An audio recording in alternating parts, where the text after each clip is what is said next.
Nos lo habéis puesto muy difícil porque, claro, visto el San Beato, visto el éxito que ha tenido la primera ponencia, que son las 2:10 de la tarde, con lo cual creo que vamos a tener que pelear contra el hambre, intentaré no alargarme demasiado y sobre todo espero cumplir un poco las expectativas que tengáis. Me alegra mucho ver a tantos hombres en la sala, lo cual normalmente no es habitual, y me alegra particularmente ver en la primera y en la segunda fila hombres. Si me permitís, antes de entrar en materia, a mí me gustaría empezar por hacer una confesión. Yo cuando vi el programa de este primer encuentro de progresistas, la verdad es que para mí fue una alegría ver que se iba que iba a haber una mesa como esta en la que vamos a abordar las políticas de igualdad. Y creo que es el momento para hacer un reconocimiento tanto a nuestro presidente, a Jesús Gómez, como a nuestra coordinadora general, Mercedes Naranjo, porque en un momento como el que estamos viviendo, que ellos hayan decidido hacer una apuesta por la igualdad y que la igualdad sea uno de los pilares que debe de sostener el trabajo que vamos a hacer como organización, a mí me hace sentirme especialmente orgullosa de formar parte de Progresistas de España. Antes de entrar en materia, quería hacer solo una mención a algo que no han dicho ustedes. Es verdad que soy abogada, pero para mí hay algo quizás mucho más importante que Mercedes se le ha olvidado, y es que yo soy feminista. Y además soy feminista de las que no tengo ningún rubor en reconocer que lo soy.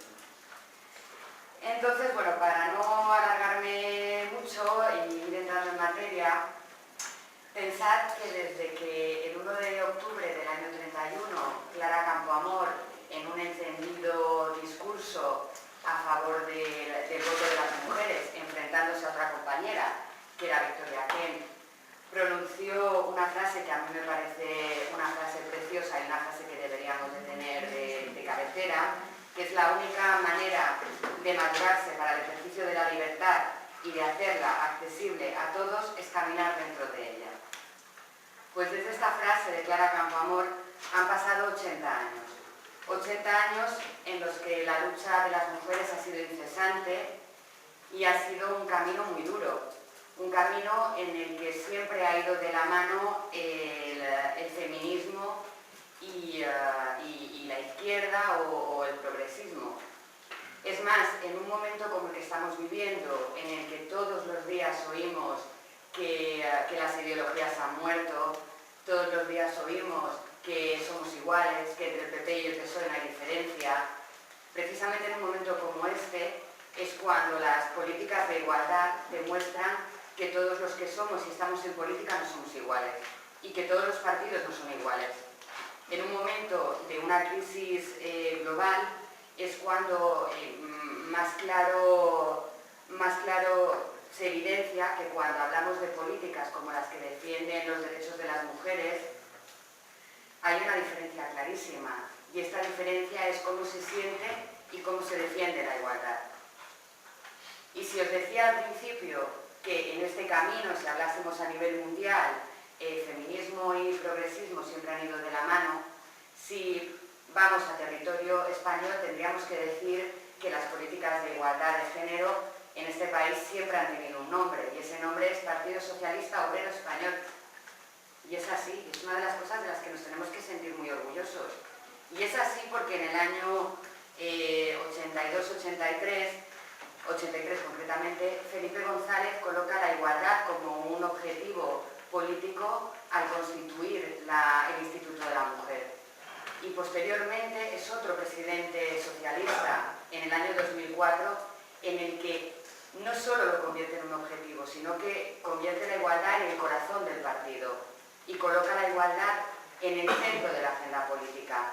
Y además es muy importante porque lo hace desde el primer momento y lo hace con la configuración del primer gobierno paritario que hemos tenido en España. Esto puede parecer una anécdota y sabéis que este primer gobierno socialista suscitó muchas críticas, que el señor Berlusconi, por llamar Rosa, bueno, pues esto que puede parecer una anécdota en realidad es tremendamente importante, porque esa imagen de un gobierno paritario de hombres y de mujeres lanza un mensaje hacia la sociedad, y el mensaje es que si una mujer puede ocupar el máximo cargo de responsabilidad política, si una mujer puede ser vicepresidenta del gobierno, puede ser ministra de Economía, puede ser ministra de Defensa, ¿por qué no una mujer puede ser directora general de una empresa? ¿Por qué una mujer no puede ser presidenta de una asociación? Por eso os digo que muchas veces lo que nos parece anecdótico tiene una importancia bárbara en el proceso de transformación de la realidad. Y bien, a partir de esta primera decisión que toma José Luis Rodríguez Zapatero de hacer un gobierno por primera vez paritario, Zapatero va desglosando una serie de medidas. Y además es muy importante porque estamos hablando de un presidente que sin ningún tipo de rubor se declaraba a sí mismo como feminista, que también es la primera vez que lo vemos en la historia.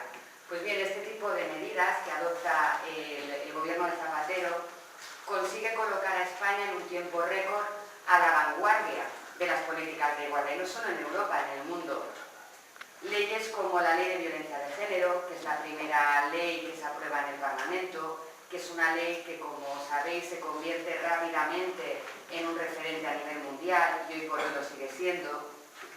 Una ley como la igualdad, como la Ley de Igualdad Efectiva entre hombres y mujeres, que convierte la igualdad en una cuestión de Estado. La creación, por ejemplo, del Ministerio de Igualdad, que le da a la igualdad una estructura administrativa y que además es un ministerio que nace con unos objetivos muy claros. Uno de ellos, luchar contra la violencia de género. Un segundo, que sería remover todos los obstáculos que impiden a las mujeres actuar en una situación de igualdad respecto a los hombres. Y un tercer objetivo muy importante, que es aumentar los niveles de libertad y de participación de las mujeres. Igual de importante es la Ley de Interrupción Voluntaria del Embarazo, porque es una ley que lo que pretende es reconocer un derecho que al PP y a la derecha le molesta mucho, y es el derecho que tenemos las mujeres a decidir sobre nuestro propio cuerpo. Y particularmente les molesta una parte que es el derecho a la maternidad. Pues bien, esta ley nace para reconocer que las mujeres tenemos derecho a decidir cuándo queremos ser madres, porque es nuestro cuerpo. Y no solo eso, nace también para intentar romper la inseguridad jurídica que provocaba la anterior ley, y no solo hacia las mujeres, sino también hacia los profesionales. Y el tercer punto, que es quizás el menos conocido y que al PP le gusta mucho obviar cuando ataca la ley del aborto, es la parte de prevención. O sea, es decir, no es solo una ley que regule el derecho de las mujeres a abortar, sino que también es una ley integral que incluye una serie de medidas tendentes a que el aborto sea el último paso, por decirlo de alguna manera. Pero además de estas medidas que afectan directamente o inciden directamente en lo que sería la igualdad de género, hay otra serie de medidas que, si bien abordan el tema de la igualdad de una manera indirecta, es cierto que influyen en perspectiva de género y que tienen una influencia directa en la vida de las mujeres. Son leyes como la Ley de Dependencia, la Ley de Educación, la Asignatura de Educación para la Ciudadanía, una ley que a mí me gusta mucho, que es la de persecución extraterritorial de la mutilación genital, que nos vuelve a convertir una vez más en un país referente. La Ley de Divorcio, la Ley del Estatuto de los Trabajadores Autónomos, la Ley para el Desarrollo Sostenible para el Medio Rural y tantas iniciativas. Este listado lo que demuestra o deja claro es una voluntad del gobierno de Zapatero de que la perspectiva de género y la igualdad rija absolutamente todo el actuar del gobierno. Y no lo hace por una cuestión, por un afán únicamente de justicia hacia la mitad de la población que es invisible. Yo, si hablamos de invisibilidad de las mujeres, me cuesta mucho trabajo marcar desde cuándo. Sino que las medidas que adopta el gobierno, un objetivo que tiene que ver con transformar la sociedad, con convertirla en una sociedad más sostenible, y yo diría más, en una sociedad más digna, en una sociedad en la que los poderes públicos se preocupan por el bienestar de sus ciudadanos, y de sus ciudadanos, de todos, de los hombres y de las mujeres, lo cual es fundamental. Entonces, esto sería un poco a toda velocidad porque tengo la sensación de que voy como una metralleta. Esta sería la parte, por decirlo de alguna manera, del antes. Y ahora nos queda el después. Pues bien, el después, si antes os decía que las políticas de igualdad tienen un nombre en este país, que es Partido Socialista, pues yo creo que el enemigo de las políticas de igualdad tienen otro nombre clarísimo y ese nombre es Partido Popular. En aproximadamente 10 meses, el Partido Popular ha demostrado que es el peor enemigo de las mujeres. Pero no solo ha demostrado que es el peor enemigo de las mujeres, sino que ha demostrado algo que, desde mi punto de vista, probablemente sea todavía más grave. Y es que están empeñados en trasladar sus convicciones morales de la esfera de lo privado a lo público. Están empeñados en que este país retroceda 30 años. Están empeñados en convertir a la sociedad española en una sociedad absolutamente insolidaria, en volver a instaurar una serie de privilegios que hacen que los ciudadanos no tengan los mismos derechos y que una persona pobre y una persona rica no tengan acceso a servicios que hasta ahora eran universales. Es un gobierno que lo único que hace es gobernar a golpe de tijera y a golpe de decretazo. Y si hablamos de políticas de igualdad, todas las medidas que ha tomado Rajoy y el PP en general en España han definido un mapa clarísimo de este país. Si hablamos de políticas de igualdad, lo primero que han hecho es que son absolutamente invisibles. O sea, prácticamente no existen. Es cierto que muchas de las leyes que aprobó el gobierno de Zapatero, muchas permanecen, pero la realidad es o que se incumplen sistemáticamente, o que se vacían de contenido, o que directamente se dejan sin partida presupuestaria. Y hay ejemplos concretos de lo que os estoy contando. El mapa que ha dibujado de este país el Partido Popular tiene elementos como dejar en suspenso la decisión que adoptó el gobierno socialista de Zapatero de que la píldora del día después se pudiese adquirir en una farmacia sin necesidad de receta. Han suspendido el plan Educa de 0 a 3 años, han recortado el presupuesto del Instituto de la Mujer. En Castilla-La Mancha la señora Cospedal directamente se ha cargado el Instituto de la Mujer. En Valencia han cerrado el Centro Reina Sofía de lucha contra la violencia de género. En Cantabria las mujeres que quieren abortar las mandan a otros territorios a que lo hagan. En Madrid la señora Esperanza Aguirre suspendió los créditos a los juzgados de violencia de género. Y un largo etcétera, que la situación en la que ha puesto a España es que hemos pasado de la primera fila en derechos civiles y en defensa de la igualdad a ser los últimos de la cola. Y ese es el escenario que nos encontramos actualmente. El antes lo que hicimos nosotros y el después lo que han hecho ellos en 10 meses. Hablar de cuál es nuestra responsabilidad como progresistas. Es decir, como izquierda, ¿qué deberíamos hacer en políticas de igualdad?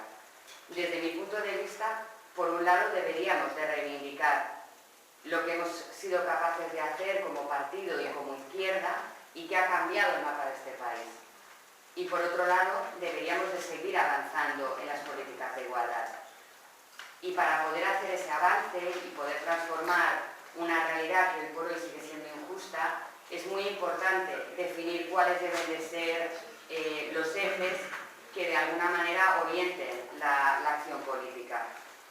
Para mí los ejes prioritarios, el primero de ellos debería ser la sensibilización y la denuncia. ¿Y por qué debería ser el primero? Porque hay demasiada tendencia a transversalizar la igualdad, con lo cual al final la igualdad se desdibuja, a repetir discursos de bueno, pero las mujeres ya sois iguales que los hombres. Y la realidad no es esa. Tenemos que ser conscientes de que en este país, por el simple hecho de nacer mujer y no hombre, no tenemos las mismas oportunidades. Y si no somos conscientes de eso y no lo denunciamos, es muy difícil continuar el trabajo. Para mí este debería de ser el primer punto. El segundo punto debería de ser la erradicación de la violencia de género. Y además yo soy una convencida de que hay que tener especial cuidado con el lenguaje que se utiliza. Y se lo decía a Mercedes y a Carmela cuando os estábamos esperando fuera. Si encendéis la tele y veis un telediario en el que ese día ha habido una mujer asesinada, la frase que se transmite es: una mujer víctima de la violencia de género. La violencia de género no es un ente, no es algo que aparece en casa de una mujer y la mata. Las mujeres no nos levantamos un día y decimos: uy, me he muerto de violencia de género. No, una mujer es asesinada por un hombre que es machista, que forma parte de un sistema absolutamente patriarcal, que se basa en la supeditación de las mujeres a los hombres por el simple hecho de ser mujeres. Es la frase de siempre: te la maté porque era mía.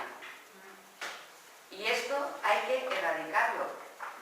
Por eso para mí el segundo punto debería de ser ese, lo que os decía, el primero debería de ser sensibilización y denuncia, y el segundo violencia de género. Y una vez abordados estos dos puntos, el tercero y lógico debería de ser la participación política y social. Porque no basta con que a las mujeres se nos escuche. Las mujeres tenemos que poder decidir. Las mujeres tenemos que participar de los ámbitos de decisión política y social. Porque va a ser la única manera de que podamos transformar la realidad. Y por supuesto, acompañando a la participación social y la participación política, tiene que ir de la mano la participación económica. Porque una mujer que no es autónoma difícilmente va a poder ejercer el resto de sus derechos.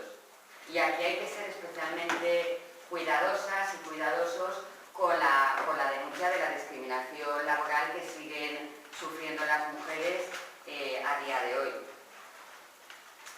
Unido a la participación económica, a mí hay otro punto que me parece muy importante, que es la corresponsabilidad. ¿Y por qué me parece muy importante? Porque lo hablabais en la mesa de Unión Europea, cuando retratabais un poco cuál había sido el escenario marco en la época franquista. Es cierto que a partir de la transición las mujeres nos incorporamos al mundo laboral, pero la consecuencia que tiene esa incorporación es que las mujeres cada vez tienen que soportar una carga mayor. Es decir, las mujeres salen a trabajar fuera de su casa, pero cuando vuelven a su casa tienen que seguir haciendo las labores que tradicionalmente se supone que se nos asignan. Para solucionar eso que se hace, se habla de conciliación. Y así como concepto es perfecto la conciliación. ¿Qué ocurre? Que si analizamos en realidad la conciliación, la realidad lo que nos arroja es que las mujeres tenemos tendencia a conciliarnos con nosotras mismas. Y si no podemos conciliarnos con nosotras mismas, delegamos otra vez en una mujer que hace lo que nosotras no podemos porque el día tiene 24 horas, no 36. Entonces por eso el cambio no puede ser conciliación. El modelo ideal tiene que ser corresponsabilidad. O sea, no puede ser la imagen de el hombre que ayuda a la mujer. Porque no es ayudar a la mujer, es que es corresponsable. Porque hombres y mujeres compartimos el mismo espacio familiar, el mismo espacio social. Y por tanto, tienen que ser corresponsables, tienen que hacerlo porque es su obligación. No porque es nuestra labor tradicional asignada por una cuestión de género y ellos tienen o tenéis, permitirme, el detalle a la corresponsabilidad. Como en todo proceso de transformación, uno de los pilares básicos es la educación. Porque las mujeres, feministas o no feministas, siempre decimos, es que nosotras somos las que educamos a hombres y a mujeres machistas. Y eso es cierto. Y la mejor manera de educar a nuevas ciudadanas y ciudadanos es educarlos de una manera diferente. A través de planes de educación que transmitan valores en género y valores en igualdad. Y si la educación es importante, también es importante el conocimiento. Y cuando hablo de conocimiento, me refiero a que tenemos que hacer el esfuerzo de reivindicar referentes femeninos. Y os puedo poner un millón de ejemplos. Por ejemplo, si hablamos en Estados Unidos del inicio de la lucha por los derechos civiles. Automáticamente a cualquier persona se le viene a la cabeza Martin Luther King. Sin embargo, prácticamente nadie sabe el nombre de una mujer negra, pobre, que se llamaba Rosa Parks, que en un autobús dijo: no me voy a levantar y no me voy a cambiar de sitio. Y de Rosa Parks prácticamente no se acuerda nadie. Y por eso es muy importante hacer un esfuerzo por recuperar referentes femeninos, porque los hay y los ha habido siempre. Lo que pasa es que la historia siempre la escriben o la construyen, por decirlo de alguna manera, los vencedores. Y en la pelea de género los vencedores han sido los hombres. Y las figuras femeninas han sido borradas del mapa. Y además es muy importante el hacer hincapié en lo que las mujeres hemos aportado a la historia, para no correr el riesgo de que lo que no se conoce no existe. Es lo mismo que el socialismo. Rosa de Luxemburgo fue un gran aporte dentro de lo que es el socialismo en sus principios, y nadie se acuerda de ella. Nada más que nos acordamos de Karl Marx, de Hegel, de todo esto. Pero Rosa de Luxemburgo está ahí. Pero es más, también hay que tener mucho cuidado de los referentes que se eligen. Y esto es una cosa que también hemos hablado los últimos días. Cuando yo os hablaba al principio de Clara Campoamor, Clara Campoamor, como sabéis, defendía el derecho de las mujeres a votar. Pero había enfrente otra mujer que era Victoria Kent, que Victoria Kent decía que las mujeres no podíamos votar porque las mujeres éramos tontas. Entonces, si éramos incapaces, no podíamos tener derecho al voto. Y este es el escenario. Entonces, lo que no podemos permitir como progresistas y como hombres y mujeres que creemos firmemente en la igualdad es que siga habiendo asociaciones progresistas que se llamen Asociación de Mujeres Progresistas Victoria Kent, por ejemplo. O sea, es decir, elijamos referentes, pero referentes de verdad. Y al hilo de lo que se estaba diciendo de lo del conocimiento, para que veáis hasta qué punto es importante, hay una frase que decía Rousseau, que es como Rousseau, el megacerebro. Bueno, pues este señor decía que siempre hay que contradecir a las niñas, porque si no corremos el peligro de que cuando se hacen mayores crean que tienen razón.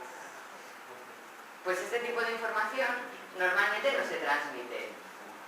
Y tú oyes eso de Rousseau y dices: ostras, es que a lo mejor, pues sí, era un cerebro, pero a lo mejor no para todo. Os he hablado de educación, de conocimiento, de sensibilización, y otro punto que a mí me parece fundamental es la salud. ¿Por qué? Porque es cierto que las mujeres vivimos muchísimos más años que los hombres, y es cierto, pero lo que nunca dicen es que vivimos más años, pero en bastante peores condiciones. Es más, la sanidad en España y en prácticamente todo el mundo está pensada en un varón blanco de unos 70 de altura.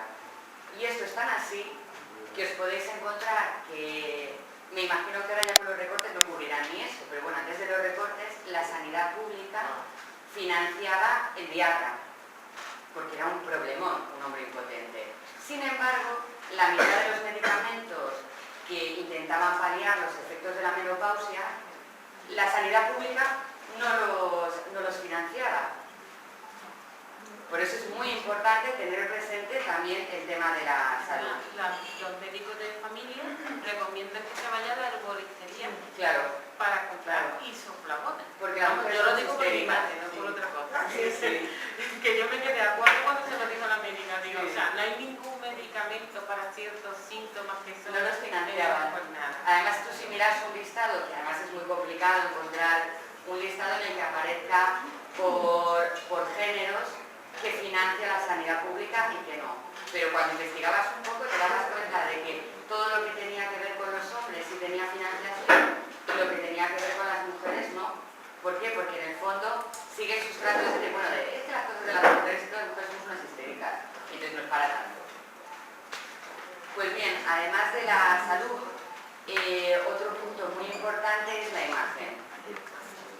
O sea, tenemos que ser conscientes de que se sigue transmitiendo una imagen de las mujeres absolutamente estereotipada. Saber que los anuncios están llenos de mujeres muy hacendosas que limpian sus casas, y ahora tenemos la incorporación de la igualdad, que es un hombre que le dice a la mujer: mira, cariño, este es el mejor producto para hacerlo. Y eso lo seguimos viendo a día de hoy. Hay dos anuncios que a mí me parecen absolutamente tremendos. Uno de ellos era un anuncio de, creo que era de un lavavajillas o un electrodoméstico o algo así. Todo de las mujeres son de lavavajillas. Sí, no, pero este era muy divertido porque tú veías a un hombre con su niño poniendo el lavavajillas. Y al lado salía su mujer embarazada de 8 meses, pero él salía con cara de esto, ¿dónde está? Esto debe de ser un reactor nuclear. Sí. Lo curioso es que la imagen que transmitía ese anuncio era, bueno, bonita, ¿tú por qué estás embarazada? Cuando te sales, lavavajillas lo pones tú. Era, o sea, realmente alucinante. El segundo anuncio, que era, si este era alucinante, este ya era directamente indignante. Era un anuncio, creo recordar, que de Coca-Cola o de McDonald's, no lo tengo muy claro, y se llamaba La Selena Salgado del mundo. Entonces era el momento en el que Elena Salgado era vicepresidenta y ministra de Economía y Hacienda. Y en el anuncio salían mujeres en distintas labores dentro del rol tradicional femenino. Entonces salía una mujer cuidando, poniéndole una tirita a su hijo y ponía a la Elena Salgado enfermera. Salía una mujer haciendo la compra, a la Selena Salgado economista. Y así una serie de estereotipos hasta que al final el anuncio, con una voz en off maravillosa, de un hombre, decía a todas las Selena Salgado del mundo. Lo curioso es que no se plantearon hacer lo mismo con Solves. O sea, no se les ocurrió decir homenaje a los, aunque supongo que en ese caso lo habían sacado arreglando un coche o algo del estilo. Otro punto importante para mí es la diversidad. ¿Y por qué la diversidad? Porque si os decía al principio que el lenguaje es muy importante, hay demasiada tendencia a hablar de las mujeres como mujer. Y las mujeres no somos un estereotipo. No somos la mujer que le gustaba tanto a señora Aznar mencionar. Ni somos la mujer esa que somos como las leyes, ¿no? Eso voy a hacer ahora. Las mujeres son como las leyes son como las mujeres y hay que violarlas. Que efectivamente, pues no, las mujeres somos diversas. Hay mujeres blancas, mujeres negras, mujeres inmigrantes, mujeres lesbianas, mujeres prostituidas y muchas veces esos elementos se unen y provocan una doble discriminación. Es decir, es mucho más discriminada una mujer que además de mujer es lesbiana y pobre e inmigrante que un hombre. Entonces es muy importante empezar a desterrar del lenguaje una serie de palabras que lo único que hacen es volver a encerrarnos en un estereotipo. Y además lo podéis ver, si os dais cuenta, cuando hablamos de gobiernos de izquierda o más bien socialistas, tenemos tendencia a crear secretarías de igualdad, secretarías de las mujeres, políticas de igualdad. Sin embargo, si vosotros hacéis un análisis de las consejerías o las políticas que tiene la derecha, siempre es la Secretaría de la Mujer. En Madrid tenemos la mujer y la familia, que a mí ya me parece una cosa fascinante. Pero fascinante, porque debe de ser que nos autofecundamos, porque si no yo de verdad que no lo entiendo. O sea, quiero decir, mujer y familia, a mí como mínimo me sorprende. En conclusión, todo el mundo dice que hay que tener paciencia, que no se puede cambiar de un día a otro una sociedad, y eso es cierto. Pero no es lo mismo hacer un análisis de la realidad pegada al suelo que buscar disculpas para que los cambios no se produzcan. Porque si realmente estamos convencidos de que convencidas de que las cosas se pueden cambiar, los cambios van siempre muchísimo más rápidos. Y sobre todo cuando hacemos el esfuerzo de remover los obstáculos que impiden la igualdad, porque a verlos como las megas a ellos. Es cierto que la sociedad está todavía impregnada de estereotipos y estoy conscientes de que esa situación de desigualdad es inadmisible, absolutamente inadmisible. Y termino haciendo la reflexión de que la vanguardia de la izquierda siempre ha venido de la mano del feminismo y de las políticas de igualdad. Y que el compromiso de la igualdad no es una cuestión de justicia, ni es una cuestión de paridad, ni es una cuestión que solo afecta a las mujeres. Las políticas de igualdad de género son buenas para los hombres y para las mujeres, porque la igualdad de género en realidad es una cuestión de libertad y es una cuestión de democracia.